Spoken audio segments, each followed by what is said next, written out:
Okay, so are you a vocal coach as far as like radio, music, all? I primarily work with worship leaders and recording artists. So my mainstay is I run a community-based training platform for singers.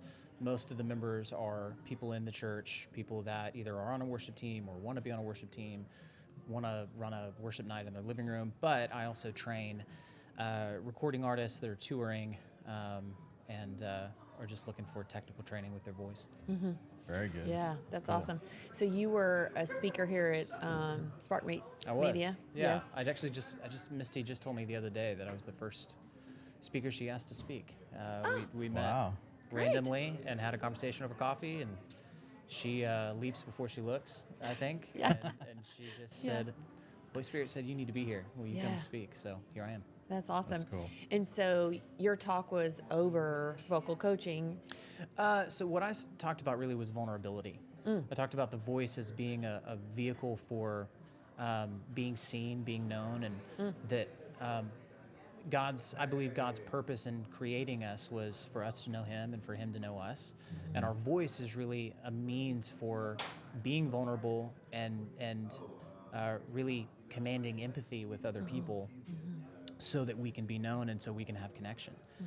And so what I talked about was the importance of that vulnerability in your message and some strategies for how to actually practically convey the conviction that you feel when you are sharing your message. And I think the theme through this whole conference has been your authentic self.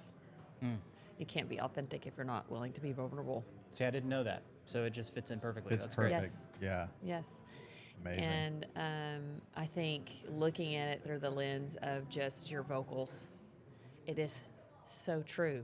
It's like, I don't know what happens to us when they put the mic in front of you. You either go really high or you go really low, or like something goes, you're the way that you talk, everything kind of changes a little bit. Does it have to do with physiology and Well, mental?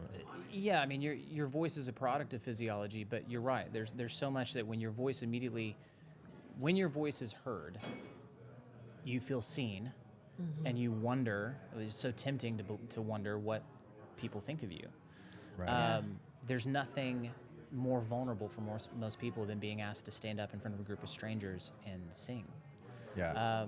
But putting out an episode of a podcast, I mean, one of the questions that I asked everybody was, do you remember the first time you heard a recording of yourself speaking? And everybody raises their hand, and there's kind of a groan. And that's expected, because the follow-up question I always ask is, keep your hand up if you liked what you heard. And everybody drops their hand, except for a couple people who just have a healthier self-image than the rest of us. But for the most part, what happens is we listen to a recording of ourselves speaking, and we realize that we don't have as much control over people's perception of us as we'd like to think. For sure. And it's the control of perception that becomes an idol for so many people that are using their voice, whether they are singing or they are podcasting. We want to make sure that we are being received the way that we want to be received, rather than follow the mission that we've been put on. Right? And so when somebody is convicted about their mission and they know that they're on the right path, the way they're perceived really doesn't matter as much. Yeah. And so I talked about disciplining the voice, sort of a la, in reference to Paul in 1 Corinthians 9, talks about disciplining his body and keeping it under control. Because if he doesn't, he might become disqualified from the spiritual task he's been given, right? He knows, he has clarity over what his calling is, but he also acknowledges that if his body is not disciplined in the way that it ought to be, that he's not going to be effective. And so I talked about practical ways of disciplining the voice in order to communicate conviction. I don't think there's probably not a shortage of people that are passionate about their message here. Right. Yeah. And it can be so tempting to think that, well, maybe I'm not getting the traction I need because I'm not posting enough, or because I don't have the right marketing strategy, and sometimes maybe that's true. But a lot of times, artists and creatives and speakers, they're so passionate about things, but what's missing is the ability to convey that passion to somebody else so they just receive it. We've all heard a singer that sings, and it's almost like you don't have a choice. You get pulled into a Yeah. state of empathy with them. Yeah. And that's the key. That's when you are a content creator, you have to be able to command empathy in order to be successful. How do you do that? Like, what's a practical thing? Well, maybe if I'm not a singer, Yeah. if I'm doing a podcast, or if I'm on a stage. Yeah. Well, What's- there's actually a common thread whether you are a oh, excuse me. There's a common thread whether you are a public speaker or a singer. There's a certain way of delivering that results in the passion that somebody feels, or the emotional connection that somebody has to a topic that makes it possible for other people to pick up on it. And what I taught at the conference was that a lot of it comes down to the way that you use your consonants.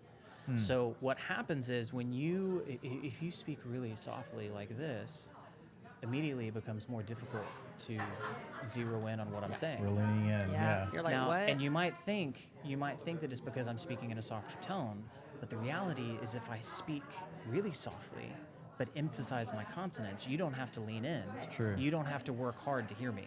Yeah. I'm doing the work for you. And That's you're really not, good. And you're not leaning in because you want more. You're leaning in because of confusion. Right. And then you're missing message. Right. Which isn't hitting the emotional empathy that you're trying to get. So by being able to communicate clearly and not too loud, because then that's also people are. Right. You don't want to talk at people. Yeah. You don't want to invite people into what you were saying. Yeah. And I talked about recording artists. Any singer that's sung in a recording studio has probably had an experience where they sing their song and the producer says they just don't quite believe them. They need to feel it more. Yeah. And so the singer digs a little bit deeper and they try it again, and the producer goes, that was a little bit better, but let's just try it again. And before long, the singer's on a puddle, of just an Yeah. emotional mess on the floor. Yeah. And they're singing and they're going, please tell me that was enough. And the producer goes, let's circle back. We're not quite there yet. Brutal. And the problem is not the emotional connection to the content. The problem is the listener's ability to receive that. And the singer's ability or the speaker's ability to deliver their content in a way that doesn't make the listener work so hard. Yeah. That's Because good. that's what happens when you listen to a singer that commands empathy. Yeah. Is you are drawn in to their reality.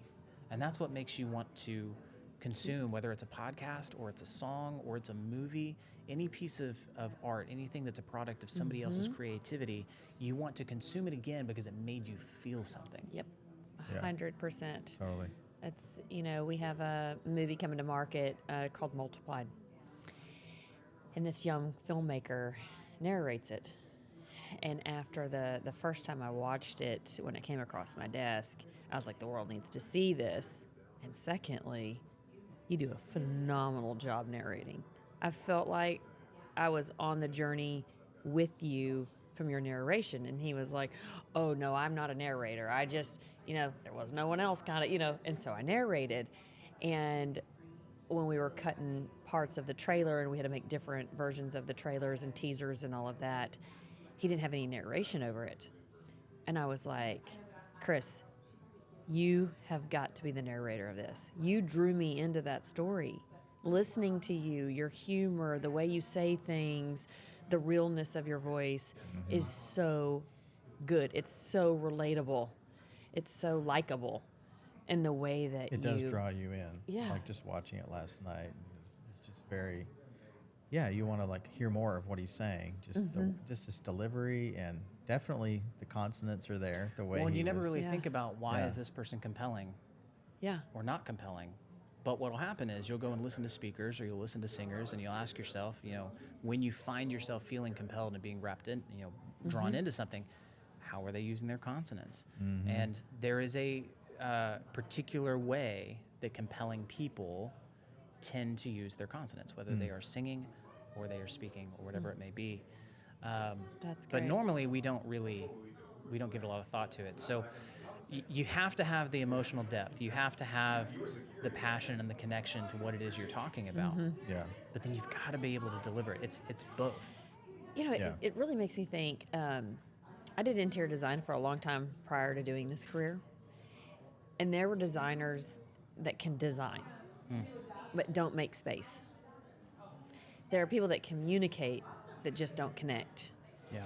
And I am like paralleling this whole conversation to like people will say, "Oh, I love this design. I feel like I'm at home." The key was they feel like they're at home. It's a feeling. And they felt something when they came to this space. Right. Not like, "Oh, I love that fixture over there." Like a piece of Right. art.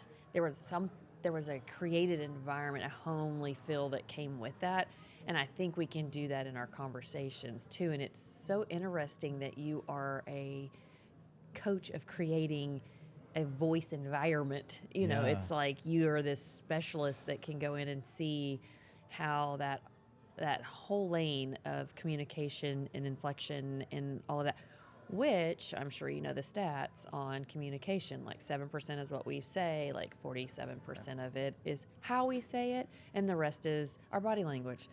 So the bulk of our communication comes from our inflections. Right. Hence the fact that's why it's so important if we're communicating on stage or anything we're communicating relies a lot Yeah. on our dialect and our emphasis and, our inflections and all of that Right. to portray truly what it is that we're trying to portray from our hearts. Yeah. Well, the temptation for singers is to put all the emphasis on the tone of their voice.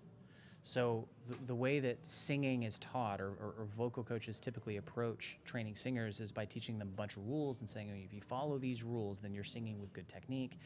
And then a lot of times the technique that they learn actually creates a disconnect in their ability to really connect with their audience and deliver their songs in a way that they feel like is compelling. And so that creates this juxtaposition between technique and artistry, where they feel like they're in Yeah. opposition to one another. And so the main message that I always want to give to all my clients and to all singers out there is that it doesn't make sense that God would design the voice in that way. It doesn't make sense that God would say you can either protect your voice or you can be compelling, but not both. Yeah. That if we are actually aligned with his design and his purpose, the things that we think should come together do.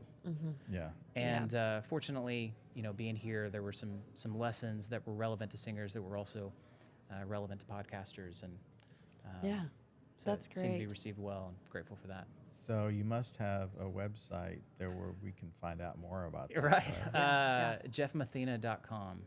Okay. Mathena, JeffMathena.com is my website where people can learn about the online community that I coach. So I run a community-based training platform. It's primarily a social media app that connects people, but it delivers content as well. And so the whole community is people that care deeply about using their voice. Yeah. And it's a really great place to find empathetic connection with people who understand the struggle. Yeah. That's awesome. great. Yeah. That that's is very so cool. great. Yes. Well, thank you for sitting with us. Yeah, we grabbed absolutely. you right after your talk and right on your way to lunch. So we really appreciate you being here Yeah. with us. Thanks for having me. Yeah, it's been great. So go check him out. Yep.